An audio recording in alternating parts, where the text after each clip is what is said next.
Your Highness Sheikha Moza bint Nasser, Your Excellency Sheikha Hind bin Hamad Al Thani, Your Excellencies Provost Robert Groves, Dean Joel Hellman, esteemed faculty and staff of Georgetown University in Qatar, honored guests, dear students.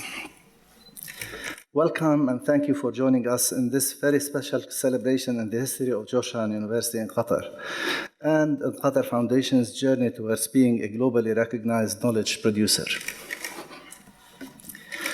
Tonight we are celebrating the milestone of having published 100 books, actually 103,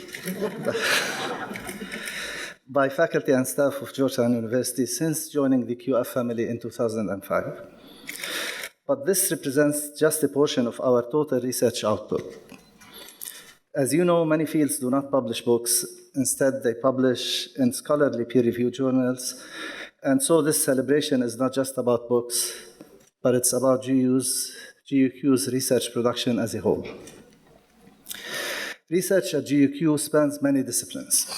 Faculty specializations include, and please bear with me as I list some of these, migration and diaspora studies, global markets, international trade and development economics, comparative and international politics, political economy, elite and agrarian politics, media and politics, the history and historiography of social movements, women's studies, colonialism and nationalism, diplomatic history and world history, Arabic, English, and French languages, literatures, and literary criticism, comparative world literature, ethics, distributive justice, bioethics, metaphysics, and last but not least, Christian, Islamic, Hindu, Buddhist, and Confucian theology, law, and mysticism.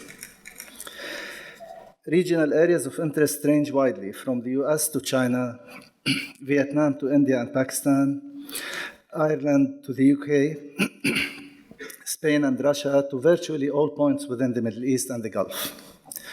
Our researchers are publishing in university presses such as Oxford, Cambridge, University of Chicago, Cornell, Columbia, McGill, and many other presses that require a rigorous peer review process to publish books and also in top peer review journals. This research falls mostly within the field of humanities and social sciences. Those of you following trends in higher education recall that funding for humanities has experienced a precipitous decline under the influence of globalization and the commodification of knowledge. Countries have identified investment in science and technology as a way of driving means of production and profitable innovation. And this has come at a cost to humanities and social science research, whose public good function is less clearly defined or less visible. In the United States, the national budget for academic humanities has dropped by more than half, as did the number of PhDs produced in these fields. And the support for the humanities and social sciences sadly continues to decrease. And although less documented, there is sufficient evidence to suggest that the challenges to the humanities and social sciences in the Arab world and the global South more broadly are even more critical. Consider some metrics related to arts and humanities scholarship in the Arab world. In 2013, the Web of Science database indexed more than 18,000 journals. The database included more than 55 million records covering the period of 1898 to 2013, including more than 40 million research papers. Of these, 1.5 million were published in arts and humanities sources, and only about 3,000 of 1.5, or less than 0.2% of these papers were published in the Arab world, compared to 436,000 or 29% of papers published in the United States. Of course, it's well known that these metrics and quality indicators are largely biased in favor of publications in English and other Western languages in mainstream journals. Almost completely missing on these lists are publications in Arabic in journals published in the Arab world. Some of these journals, including a few journals published out of Qatar, are of high quality and are subject to rigorous peer review processes. However, even in terms of sheer numbers, the total number of print periodicals in the Arab world that are classified as scholarly or academic journals remains low. So, for example, according to the Ehrlich International Periodicals Directory, the total worldwide number of such academic journals in all subjects is about 78,000, to which the entire Arab world contributes about 600. 78,000 in the Arab world contributes about 600, or less than 1%, compared to about the same amount in Turkey alone and 15,000 in the US. Significantly, in the Arab world, the share of academic journals falling in the general humanities fields, including languages and education, is just half of that in the wider world. Globally, 25% of academic journals fall in this category of arts and humanities, and in the Arab world, it is less than 13%. These and other indicators suggest a grim picture, or what some call a crisis of arts, humanities, and social sciences in the Arab world, and more broadly, globally. These indicators also suggest radical differences between the situation in the Arab world and Western countries. To be sure, some predicaments are comparable, but the complexity of the humanities and social sciences does not only derive from the diversity of fields and approaches, or from political and economic pressures, but also from the way in which the humanities are taught and researched. In a nutshell, humanities education in the Arab world is largely uncontextualized and is often reduced to a set of skills such as writing, reading, and critical thinking. As such, humanities education loses its real productive function as the creative driver of intellectual innovation. And this is at the heart of why what Georgetown University in Qatar is contributing, I think, is so crucial. Roughly half of all the texts cataloged in the 100 books, which you will be taking away tonight with you, contain original research conducted on par with the highest global standards about this region. This humanities and social science research has been conducted in this region, for this region, and for others to learn about this region. Through research groups like the Indian Ocean World, it is also driving research on the broader political and cultural links between the region and its surroundings. And that does not include all the other research activities at GUQ. In addition to their books, peer-reviewed journals, and book chapters, our faculty are engaged in a rigorous schedule of conferences and as speakers both abroad and, of course, here in Qatar. This is one way through which the knowledge being produced is disseminated and has contributed to putting Qatar on the global map of knowledge production. Our annual faculty research conference, our bioethics conference, our Indian Ocean World Symposium, the Center for International and Regional Studies workshops, and other research activities, all of these events bring leading experts to Qatar to engage with our researchers and take away expertise from our scholars. The research infrastructure here is developing a unique voice of researchers who can speak authoritatively about the region and from an insider's perspective. And each class we graduate contributes more competent researchers to the region. At last week's annual undergraduate research conference, our student researchers presented their research and critical analysis on such topics as media distortion and control, militarized nationalism and the construction of national identities, Levantine political economy before the nation state, and why religion is an integral element of addressing global challenges. They presented research along with students from Oxford, from the University of Michigan, NYU Abu Dhabi, Boston College, and of course from Qatar campuses such as Northwestern and VCU. At Georgetown University in Qatar, not only are we producing relevant research at a global standard, we are training the next generation of knowledge producers to do the same.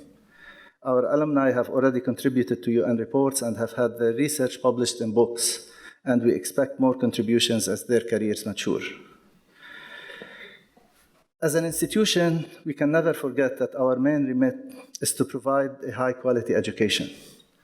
However, this debate about the value of humanities research also touches our educational activities both in the US and here in the Arab world. Education has increasingly been funded based on the employability of its graduates, resulting in the funneling of social and governmental support to the professional disciplines. To be sure, unemployment cuts across fields, but the current reality is that professional degrees offer a much higher chance of employment than those in the liberal arts. And even in the small number of universities in the Arab world that professedly subscribe to the model of a liberal arts education, which requires a basic education in the humanities and social sciences, even for professional degrees, the instrumental aspects of general education as a set of skills and proficiencies such as analytical thinking or facility in communications are emphasized over the core function of the humanities as knowledge that inculcates an ability to think critically and imaginatively about life. This way of thinking pits instrumental against humanistic knowledge, where instrumental knowledge is structured knowledge that serves an agenda, sharpens skills, or enables a professional to appreciate culture or communicate in a social setting. While humanistic knowledge cultivates the aptitude to create meaning through the engagement with cultural legacies and, to quote Sheldon Pollock, provides access to a range of possibilities of what it means to be a human being. The crisis of the humanities in the Arab world is not a purely academic matter. It hinders the ability to critically engage the legacies of the past in order to invent one's present identity and implant oneself in civilization writ wide. Cultures that define identity are not the product of professions, and although finances, technologies, and industries constitute defining elements of social relations within societies, cultures do not self-identify with banks, bridges, or supercomputers. They do identify with museums. And it is the humanities that provide the foundation for expressing and appreciating the rich cultural diversity of human innovation. And at the same time, they underscore the equality in humanity of the innovators of this diversity. But perhaps more simply put, the study of the humanities enables us to imagine alternatives to our crisis-ridden present realities, alternatives that are hidden in distant histories or in the diverse contemporary but unfamiliar human cultures. This is why the knowledge production that we are celebrating tonight is making tangible impact, and for that, I thank my colleagues and congratulate them.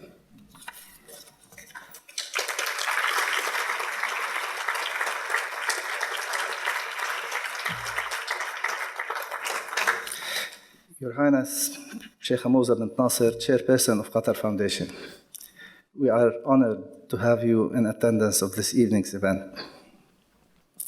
On this occasion, I would like to underscore that this accomplishment, indeed none of our accomplishments, would have been possible without the vision and leadership of His Highness, the Father Emir Sheikh Hamad bin Khalifa Al Thani, and your vision and leadership. I know I speak on behalf of all of my colleagues when I express our gratitude to Qatar Foundation for the opportunity to be part of this unique enterprise, and to you personally for the unwavering support and advancement of the Grand Education City project that made this achievement possible.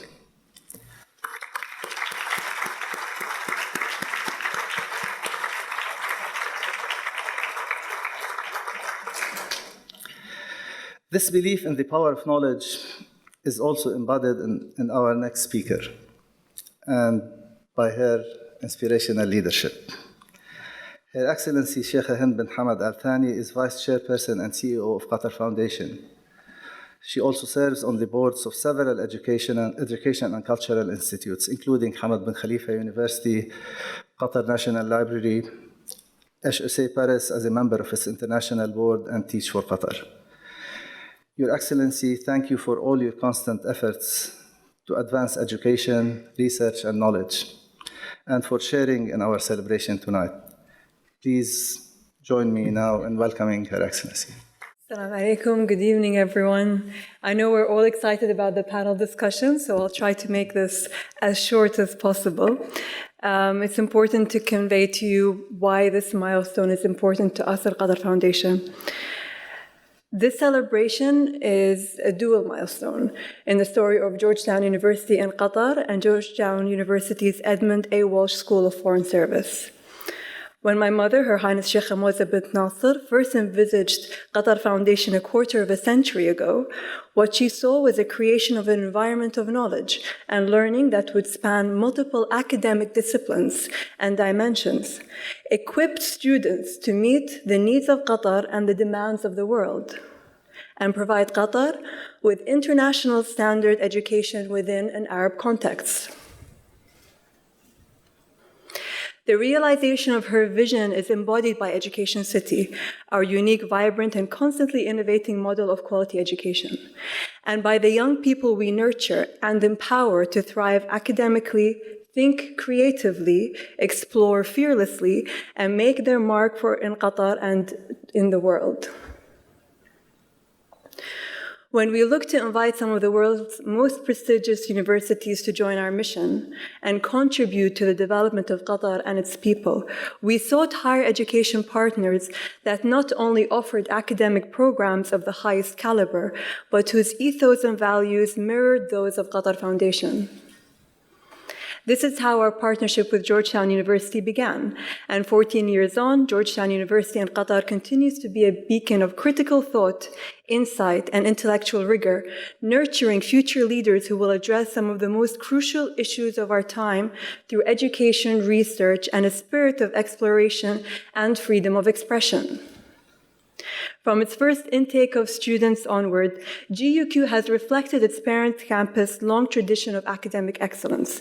Its graduates are bringing their intellect, positivity, and sense of service to strengthening Qatar's workforce and community, while their humanitarian efforts have benefited societies around the world, making them global ambassadors for the values that at Qatar Foundation education promotes, and for the way we empower young people to be drivers of positive social change. And through its wealth of research in the field of humanities and social sciences, GUQ has made a significant contribution to the international profile of QF as a hub of new knowledge, original thought, and intellectual courage in confronting issues which influence what our world is and what it can be. The scope of this commitment to generating knowledge that has relevance for Qatar, the region, and the world is illustrated by the fact that we are tonight celebrating the 100th book to be produced by GUQ's faculty and staff. But this is not purely a celebration of output. It is a celebration of the connections to roots of knowledge, the new insights, and the two-way research benefits that have resulted from GUQ being a part of Education City.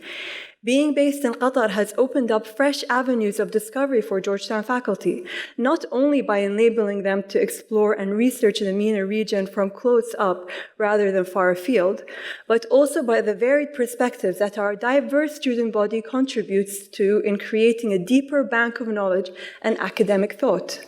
Georgetown University has been instrumental in being a source of knowledge for students of the region Education City. In this way, we hope we have reciprocated. When Qatar Foundation entered into its partnership with Georgetown University, it was with a tangible purpose in mind. The achievements and impact of Georgetown University in Qatar demonstrates how this purpose has been fulfilled. And as we look back on what this institution has accomplished in Qatar, for Qatar, I hope it will provide inspiration and momentum as we enter the next stage of our shared journey of knowledge. Thank you. I promise it will be short.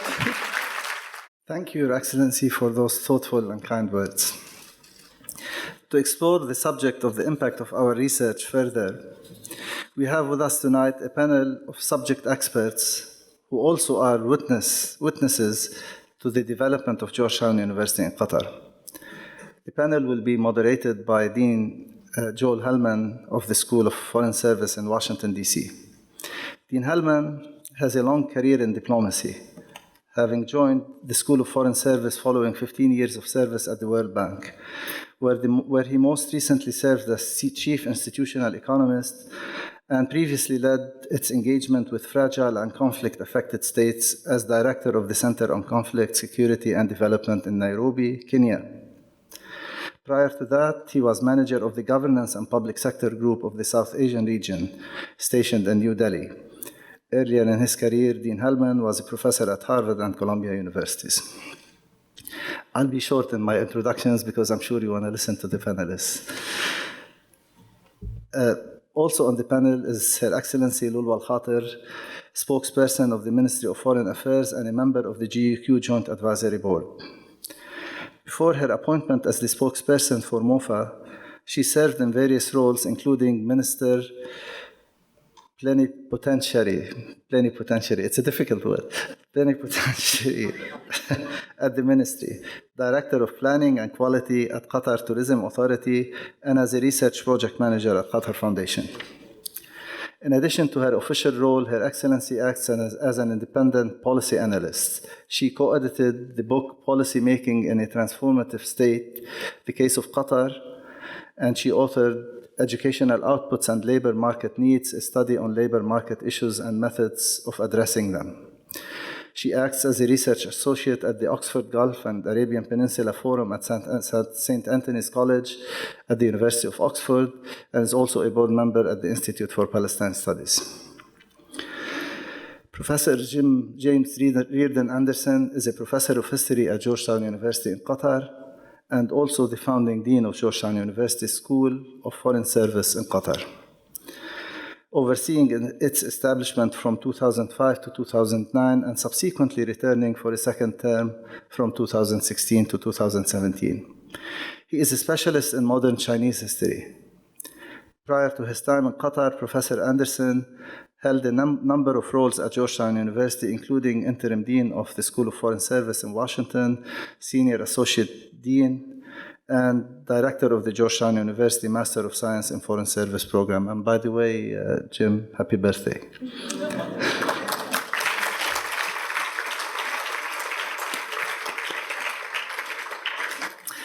Professor Amira Sumbul is a professor at Georgetown University in Qatar, specializing in the history of modern Egypt, Islamic history and law, women, gender, and Islam. She has been a professor at Georgetown University, Qatar, since it opened in 2005, and is the founding editor and editor-in-chief of Hawa, the Journal of Women in the Middle East and the Islamic World. Prior to her appointment in Qatar, Dr. Sumbul was a professor in the Center for Muslim Understanding at the School of Foreign Service in Washington, D.C. Dr. Mehran Kumrava is professor and director of the Center for International and Regional Studies at Georgetown University in Qatar. He has also acted as interim dean at Georgetown University in Qatar from 2009 to 2011. He's a political scientist specializing in regional politics of the Gulf and a prolific author on a range of regional and international topics.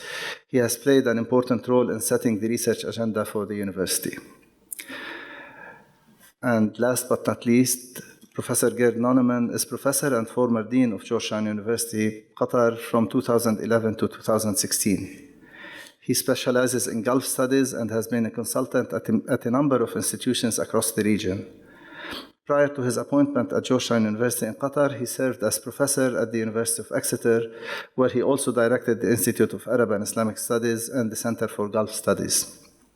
He previously served as executive director of BRISMUS, British Society for Middle Eastern Studies, and he is the editor of the Journal of Arabian Studies, which is the leading journal for Gulf Studies. Dean Hellman, I now turn the microphone to you. First, let me say, as Dean of the School of Foreign Service at Georgetown in Washington, it is really a privilege and an honor to sit here on the stage with, when the history books of this place are written, these are really the giants that have established that history. And to be in the audience with so many others of the giants who really were critical in building, founding, and developing this place. It's a great opportunity and a great privilege for me, and I'm pleased to be here. Many of you may know that the School of Foreign Service, in November of this year, in 2019, will be celebrating its 100th anniversary. But it's good to see that GUQ beat us to the 100 punchline by having this celebration that reflects the history and the strength that Georgetown University has had in international engagement, and is a reflection, the work here, of the extension of that engagement and in shaping and engaging in world affairs. It's wonderful to be able to sort of celebrate this milestone with you. Now, we thought of lots of different ways we could have this discussion. I suggested maybe we have a synopsis of all the 103 books that were published, but we thought that would be a marathon session. Instead, we really want to try to draw out some of the broad themes about establishing the research presence here and what it's meant for the region and for the world. So I'm going to ask some general questions. I'm going to try to summarize the wisdom of those 103 books. And let me start, of course, with our founding dean. Let me start with Dean Jim Reardon Anderson and ask you, because really no one's had a better view of the early days of establishing this campus here in Doha. I wonder if you could just please share with us how you thought about the challenge of establishing and building a research agenda into the structure of the university, in addition to all the other things that you had on your plate in building a fabulous teaching university. But tell us a little bit about the research exercise and challenge here. Well, you know, we signed the agreement with the Qatar Foundation on May 17th of that year, and we opened in August. So we were kind of running fast and making it up as we went along, I have to admit. The first thing we did is we brought first-class scholars like Amira Sanbal out with us. And Amira has been here since the founding of this institution. And I will tell you that I consider myself primarily a teacher. And when I go into the classroom, what I'm really thinking about is not what I can give these students at the moment they graduate, but how much I can inspire them to be learners and to spend the next 20 to 30 years of their life constantly learning new things, because I don't know what the problems they're going to face are going to be. So I can't tell them much. I can only inspire them to become learners. Now, the question is, how do you teach learning? That's a difficult problem. And it's a complicated set of skills. But one thing you do is you bring the discovery of learning into the classroom. And that's why we do research, those of us who are teaching, so that we can communicate to our students some of the thrill of learning. You know, when I go to the library, frankly, I spend 6 or 7 days with no results. And I kind of plow through a lot of material, and I go home every night, and my wife asked me, "What did you learn today?" And I said, "Nothing." But then on the 8th day, I open a manuscript, and all of a sudden, I realize something that I never thought of before. In fact, maybe it overturns everything I thought of previously. And that's the moment of discovery. That's the moment when the light bulb goes off, the ball bearings slip into the brain, and you realize that you've just learned something. And it's that process of learning that we're trying to communicate to our students and make them lifelong learners and lovers of learning itself. So that's in a nutshell what I brought out here. I didn't come with a plan to do research. I never imagined we'd publish 100 books. I credit that to Miran and Garrard. But that wasn't. Well, then let me move on to Miran and Garrard then. Because obviously built in to the very idea of creating this campus and this school was enveloping, enmeshing a research center into its very core. So tell us a little bit about, if Jim talked about the teaching mission of this place, how did you ensure that we could build up a research mission on par with the teaching mission? Excellent question. One of the first missions that I had when I came here in 2007 was to articulate a research entity that would be befitting of the vision and mission of Qatar Foundation and the vision and mission and profile of Georgetown University.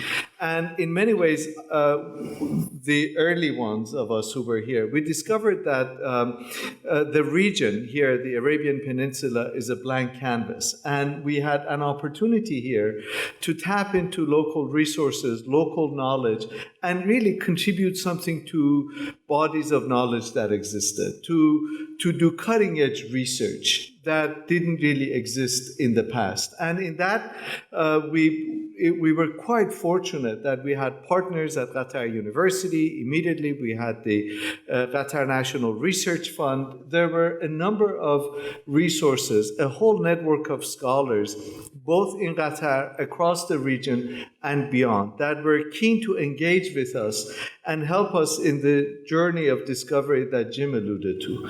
And in that, we were able to attract scholars regionally, locally, nationally, as well as globally, to help us learn new things and to contribute to knowledge. Well, I also want to ask about the student dimension of research too, because we've talked about the kind of research that you were able to tap into in the region. We talked about the teaching mission. Perhaps I could ask Amira Sanbal to talk about the student dimension. What was it like trying to engage students in research? How has the research mission of GUQ impacted how we engage and what we do with students? From what I remember, we first had to get them involved in reading. That was the first challenge, is to convince them that actually, before you learn, you have to actually enjoy reading. So I must admit, I still have that challenge with my freshman class this semester. But they're laughing. But once they catch on, I think the first 25 students we had were a dream, as far as I'm concerned. And Jim, you may remember them. The very first 25 we remember by name. And they were hungry for knowledge. They were hungry for understanding. They wanted us badly. There was so much energy at the time. It's the only thing, when I remember our first coming here and why it is that I decided to actually stay on, is the amount of energy, the will to succeed, the love and passion for knowledge that Qatar Foundation and its leadership and our students had. It was really infectious. And I must say, everything we built here, and I'm glad you asked that question, because we should give the students credit for this. They were really part and parcel of the building process of this place. Their involvement, their wish to build, a student government, to have elections. This really was student-based. A lot of the activities came from them, and we just led. We were there to lead on. I mean, when we talk about Jesuit education, what we do is we lead the students to what it is they want to actually drink, and basically to find inside them this ember and the passion, and we blow on it. And I think this is really what happened this first years. To convince them that research is part of it became natural. Once they caught on to reading, got into classes, became excited about the material, you're excited with them, and that's half the effort, is to actually be involved. It's all about involvement, bringing that energy into the classroom and letting them find it. And after that, it was way too good to actually leave. I can't believe we've been 14 years here. I heard Sheikha Hind say that 14 years. Yes, 14 years have passed. We've grown old, Jim, here, So, it's a fact, So yes, it's been a long time, but I think altogether it's a time to reflect and thank you, Sheikha Moza, for bringing us over. This has been a wonderful experience.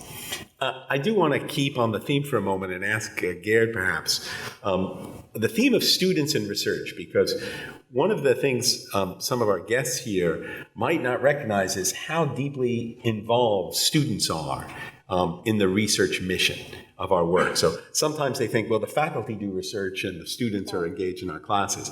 But in Georgetown and here at GUQ, I know that students have played and benefited and been engaged in the research exercise. Perhaps, Garrard, you can tell us a little bit more and explain to those who don't really know how faculty and students interact in the research agenda. What does that look like for students? What does it mean for students? Sure, but first I can't help reacting a little bit to what my colleagues have said so far, because I was one of those who got excited by simply coming here and discovering what was going on, because I was not from Georgetown before. And I was attracted by, of course, the Georgetown name and in history and everything else and vision, but also by what I knew already of what had been achieved here, in particular CIRS. CIRS, the Center for International and Regional Studies, kind of had spread a global recognition of Georgetown University in Qatar even before it was more generally known. So I came here because of that. I'd been involved with one of the projects. I arrived here, and in fact, one of the first things I then got excited by was precisely the students. It was one of the things that you go through talking to students and convincing them that you might be a good next dean. But in fact, what I got out of it was a huge dose of excitement and enthusiasm. So that one of my only regrets of my period as dean here was that I couldn't be in the classroom, at least not consistently teaching and engaging with the students. And that's one thing that I now am enjoying again. I'm not sure what they think about it, but I'm sure I'm enjoying it. But so the one particular example of how this all starts, or is seen in Georgetown, not just here, but in Georgetown in general, or School of Foreign Service, is a particular course called the Pro Seminar. Now that doesn't tell you anything, right? It doesn't tell you what's in it. And everybody has to take it in their first year. But what it is, and I had to discover this, is you get first-year students in with a professor talking about and learning to do research on a subject that excites this particular professor. So it's usually something that you're doing research on. So this idea that you'd basically pick a professor, pick what they're excited about and doing research on, throw them in a classroom with a bunch of first-year students, that's the kind of idea that creates further excitement, that engenders this whole learning process. And I taught this for the first time this year, and I enjoyed it immensely. And it seems to have gone down well with the students. So I'm still getting enthused by discovering further aspects of this kind of education. Now, beyond that, what then happens quite a lot, and more than I've seen in other universities, is that students are often asked, and sometimes themselves suggest, to be part of a project with a professor. Our economist colleagues have been very strong in this, but also a range of others. CIRS has a special program, actually, to engage students, undergraduate students, in some of their research projects. So it really spans the spectrum of subjects. And then there is Europe, the undergraduate research program, research experience program, which is something, again, that Qatar Foundation, through QNRF, sponsors. And it's, again, where students and a professor get together to put forward a research proposal on something that's relevant and exciting and promises to add something to knowledge. And if it's successful, it can be funded. It's funded by the Qatar National Research Fund through this Europe program. So then you have, usually over a period of a year or 2 years, students working with these professors on these projects. And some of these things have led to prestigious publications. It's not just that the project is completed, but things are published in journals and so on. So I want to pick up just one thing that Dean Dalal mentioned earlier in his introductory remarks. It is true that some of our alumni and students have published things in book chapters and have presented conferences, but they've actually also published a number of articles in prestigious peer-reviewed journals already. So I think that's a test of success, and I think that success is based in part on this whole vision of integrating teaching and research, and the excitement that comes with that. But of course also in all the other things that people have already said, the whole history and vision about education of Georgetown, and of course Sheikha Moza's and Qatar Foundation's vision about what this project could be. And I admit to having followed Qatar development for many years before I arrived. Initially, like many people, I thought this concept of education city might be a bit overambitious and so on. And then I began to realize, actually, this has got real traction, and I saw this in the project of CRS. Then I arrived, and it's been an unbelievable experience. Well, let's talk a little bit about the region, because first of all, we're so pleased to have Her Excellency Lola Cut here from the Ministry of Foreign Affairs. And we've talked about these 103 books since 2005. The numbers, 50% of them are about the region. 15% of them have dealt with Arabic language and literature.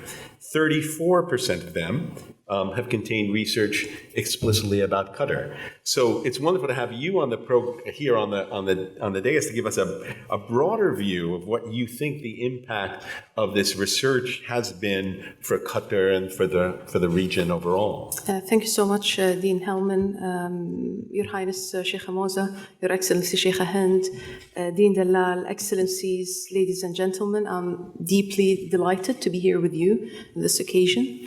I would like to congratulate the Georgetown community for such a remarkable accomplishment, not only 100 books, but 103 books.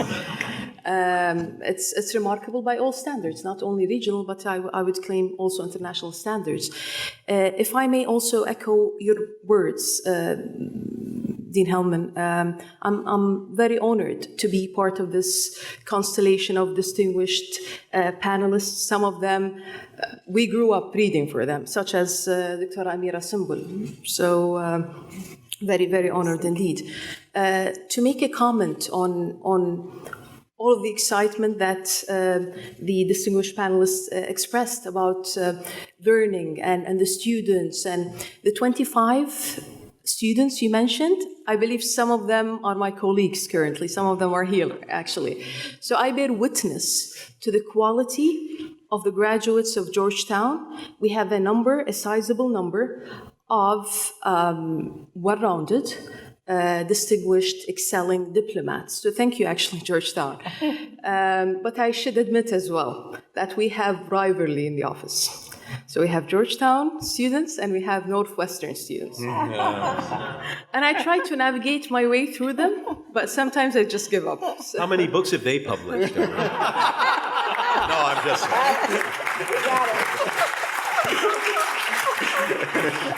I hope no Northwestern I'm kidding. students. Sure. I'm sure it's very many.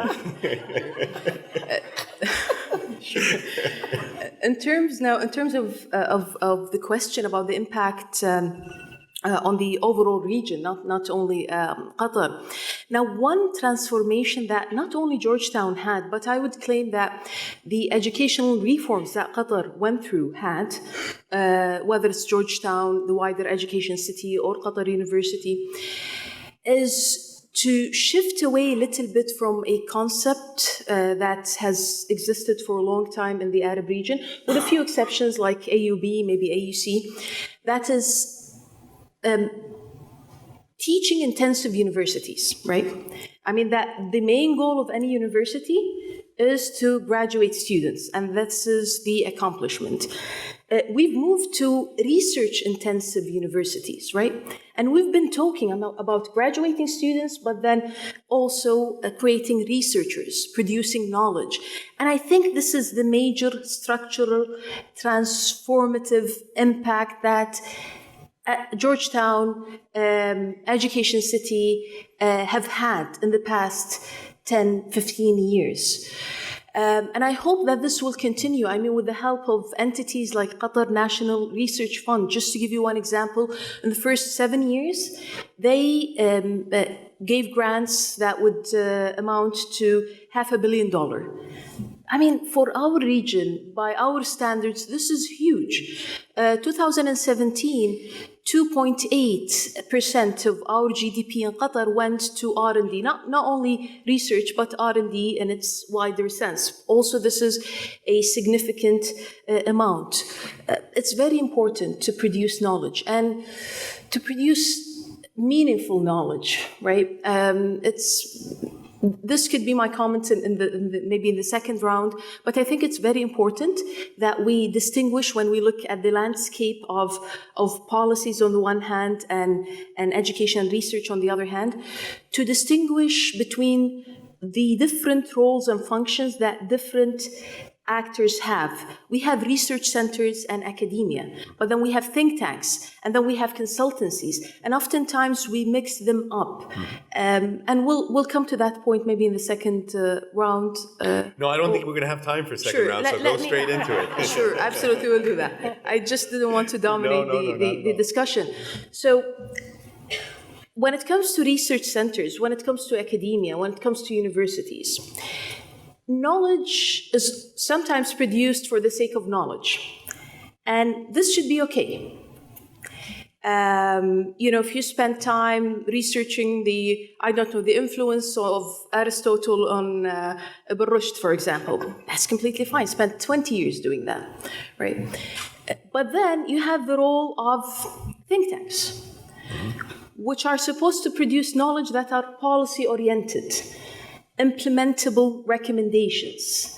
And here we start talking about different dynamics in terms of the research and policy circles, and how do we inform the policy cycle. And then you have consultancies, right? So consultancies, oftentimes are also involved in implementation. You don't expect a think tanker to be implementing things, only maybe to assess, to recommend, etc. And I think in order to lift the scene of policy in the Arab region, it's very important that we have the three actors working hand in hand together, and we need a lot of research about issues that pertain to the moment, about poverty, unemployment, many other questions that pertain to the wider Middle East. And of course, here in Qatar, we also need that, but I would claim that we have put forward a unique model in the sense that we invited a number of think tanks to Qatar to provide objective assessment, to provide evidence-based recommendations, and so on and so forth. This empowerment that was given to think tanks in Qatar is a very unique model in our region, and it is indeed much needed. Well, it's a wonderful point, and I want to stay with the idea of a unique model and the boldness of the vision of creating Education City, the boldness of the vision of bringing multiple campuses and think tanks and consultancies to this place and generate an entirely new cadre of students and researchers. And what I'd like to do is open a question to any or all of the panelists to say how the uniqueness of this model, of this place, of the moment of creating Education City, how do you think it shaped the research enterprise here? How is it different than if it were on the campus in Washington, D.C.? What is it about the environment that may have shaped the research process, shaped what you did, maybe shaped how you did it, or shaped your perspectives in building this really impressive body of research? I open it up to any of the panelists. If I may, I discovered to my pleasant surprise that here in Qatar, we were able to do a kind of research that we simply couldn't do elsewhere. For example, had we been located in Washington or in London. And that's because we have here a unique convening power that enables us to draw scholars from a variety of countries where we couldn't, quite frankly, collect them in the United States. So, for example, at the Center for International and Regional Studies, early on we did a research initiative on the nuclear question in the Middle East. And right around the table, we had scholars from Qatar, as well as Iran, Israel, United States, Saudi Arabia.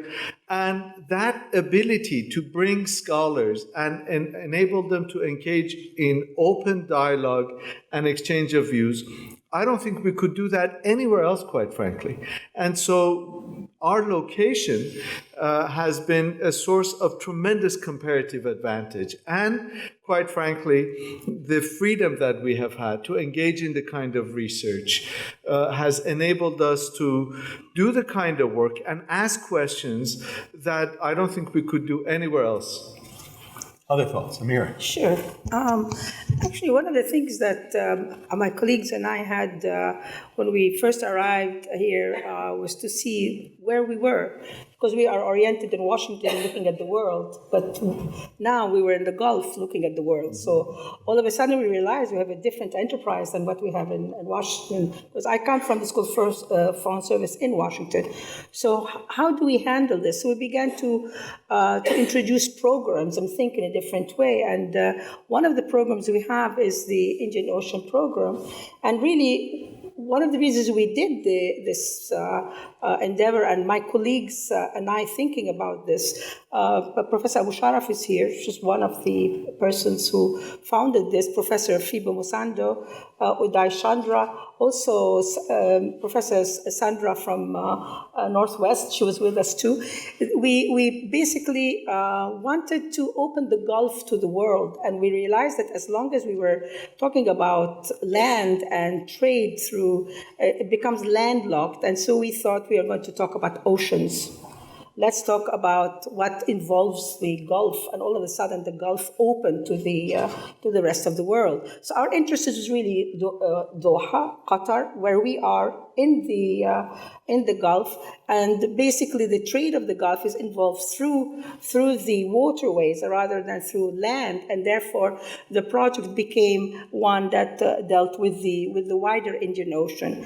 And because we were interested in Africa to a great extent, our project is really about remapping Africa and the Indian Ocean. So we call it the Indian Ocean because it's easier, but it's actually a wider subject to try to rethink this area. And we have a very important course here called Map of the World that Jim teaches. By the way, for that first class, he flunked 80% of them.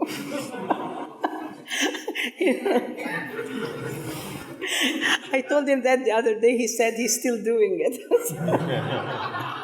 So, the idea was to do remapping, and basically all the courses and all the research, as my colleagues were saying earlier, have to do with our students. We don't do a project that does not have the students in mind. So we wanted the students to know that there's something called, that the world is not mapped. We map the world. It's the context that creates maps. And so we have a depository in that there's a web page now that you can actually look at. Basically, we put a repository of maps that show the context that produced the map since the beginning of time until today. And that's intended to show change, and what we do change, geopolitics, how geopolitics show how we envision the world around us, how representation becomes more important, than just the knowledge we collect. It's very much part of what we do with research, and how and putting a web page was a way of communicating our ideas, because again we realized we're far away. How do we communicate? How do we connect? And so we thought that having a platform where people can discuss, can look at what we do here. We have all the videos from our sessions, from our meetings on there. And we're hoping, we just launched that. We're hoping that people, as they read, they will actually communicate with us. So that's one of the innovations we've had to do, and I'm sure others have more to say, that we've had to do by relocating or locating ourselves in a different spot than in Washington. I also want to ask Garrett in particular, because in addition to the cultural context, which Sheikha Hind mentioned when she was talking about the extraordinary aspect of this whole enterprise, we are producing this research at a particularly tumultuous time in the Gulf. And we're writing about politics, and we're writing about culture, and we're writing about a lot of these issues. Tell us a little bit about the excitement, the challenge, the impact of doing this kind of research in this place at this really interesting time. So the opportunity and the exciting part about it is, of course, being located here, from the inside out. And I could link it again with one of the earlier themes, the theme of working with students. Some of my, and I know some of my colleagues' ideas about research, indeed about particular projects, or about the way in which they might go about a project, actually came from the classroom. or from discussions with students and talking to other colleagues who are also in this broader environment. So being located here, in part because of the class experience, already influences the research on some of these issues.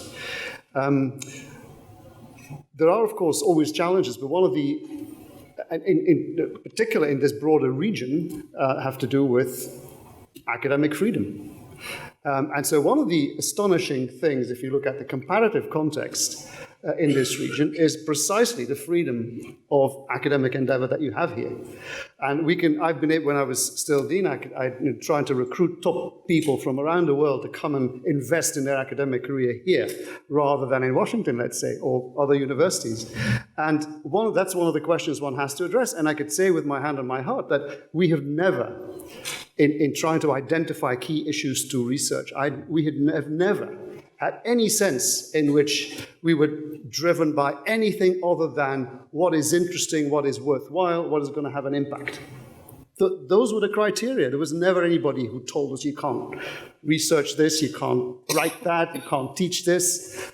So it's exactly as universities at the highest levels should operate. That's the only way they can operate. And the fact that, thanks to the vision of Qatar Foundation and Her Highness and Sheikh Hamad, this was made possible, I think is in itself an extraordinary thing, and has produced results. Otherwise, we wouldn't be where we are now. It's all very well to publish lots of things. The question is, where do you get it published, right? What journals does it get into? What publishers will accept these manuscripts after peer review? Only the kinds of things that are produced through such an environment that includes full academic freedom, a real research ethos of the best globally competitive universities will get the research into those publishers, will get the research into those journals. And that's what's happened. I mean, the proof of the pudding is in the eating, or in the publishing, so to speak. I can't help mentioning one little thing, that the Journal of Arabian Studies, which Dean Dalal kindly mentioned, which I have the honor of editing with my colleague James Onley, who is now at QNL, has now, even though it's a fairly young journal, if you compare it to some of the great journals of as well, has actually got to the point of being indexed. Now, that might sound a very boring, technical, geeky kind of thing to say, but in order to be recognized globally, it's not only important that these journals get read and cited, it's important that the few gatekeepers, the indexers, organizations, that show the world that your journal is indeed read, and that produce all the numbers about this, that they accept it for indexing. And that, I found out, was not a self-evident thing to breach.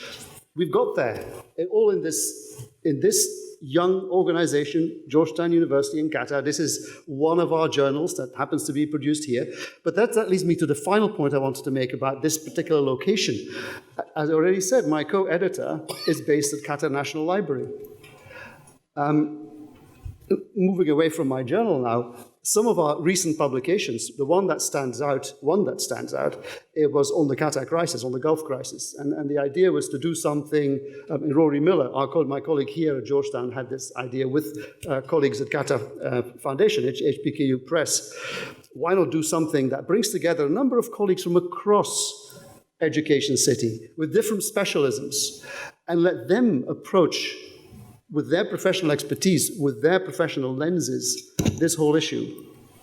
Publish this here. You can only do that here, right? So there's a number of things. The Northwestern students and Northwestern colleagues are colleagues, right? And I'm never more delighted than when in my classes I have half of my students from Northwestern. It creates a kind of dynamic that you can't have in other kinds of places and environments.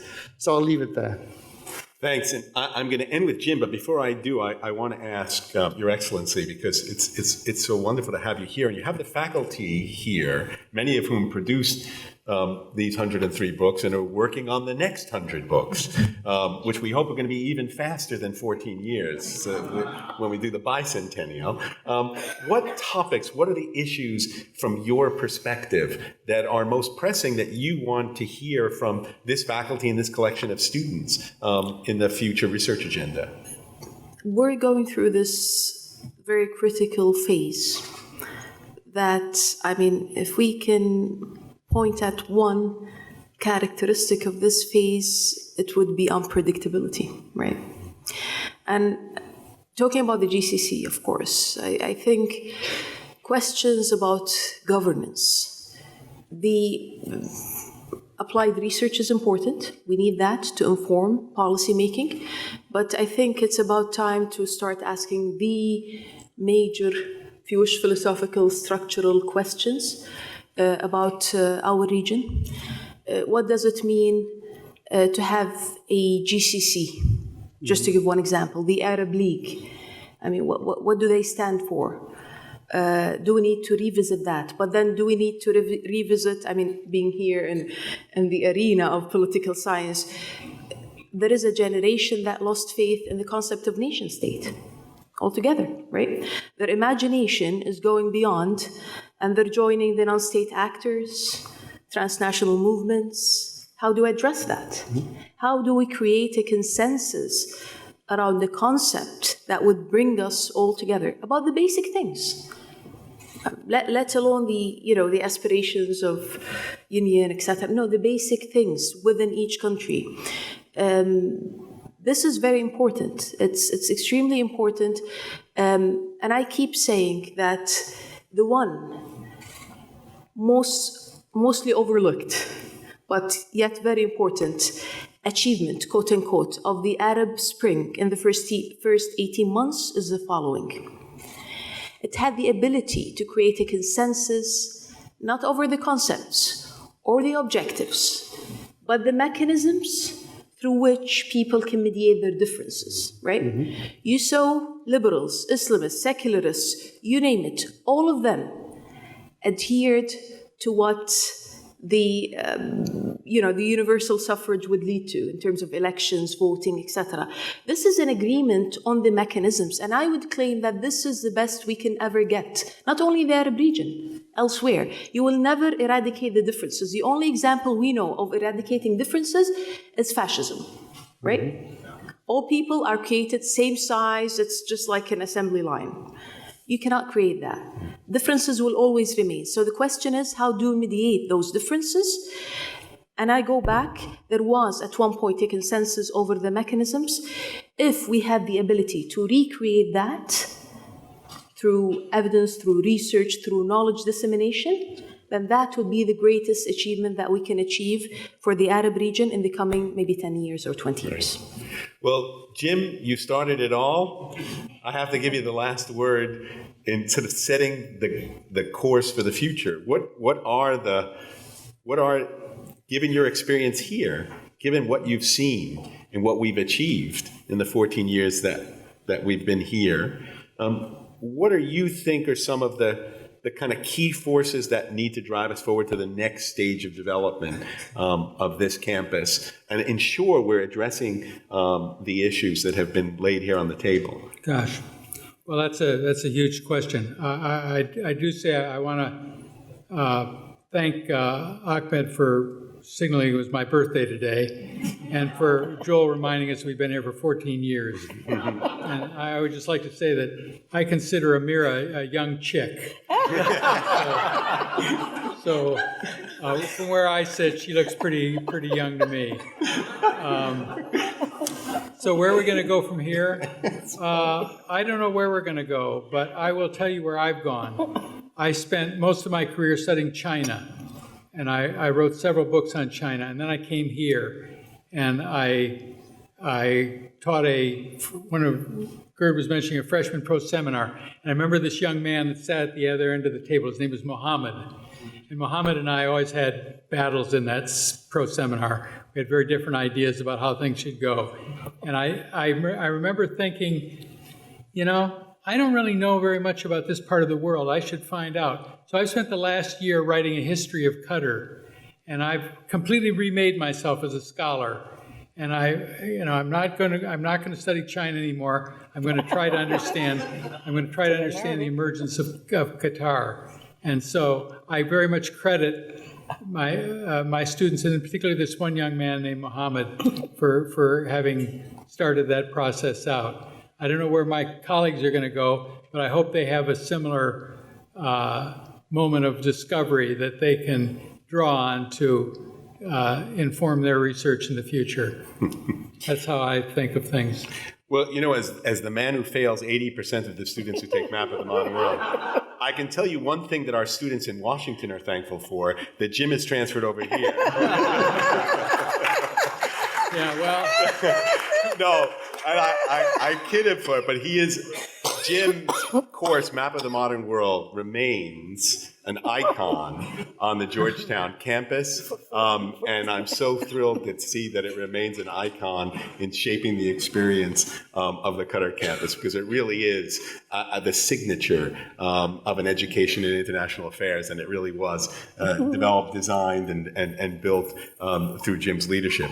Well, look, we covered an enormous range of topics, which is appropriate when you had an enormous range of 103 books to try to sort of summarize the impact of. It speaks to the strength, to the diversity, to the importance, and to the urgency of the mission that we have here on this campus. And I'm pleased to be able to sit with you and get more engagement and greater depth and understanding in what you've achieved here. Thank you so much for participating, but more importantly, thank you so much for all you've done in creating this wonderful environment. And thank you all for being here in the audience, for participating and being the builders of this wonderful place. So thank you. Have a good evening.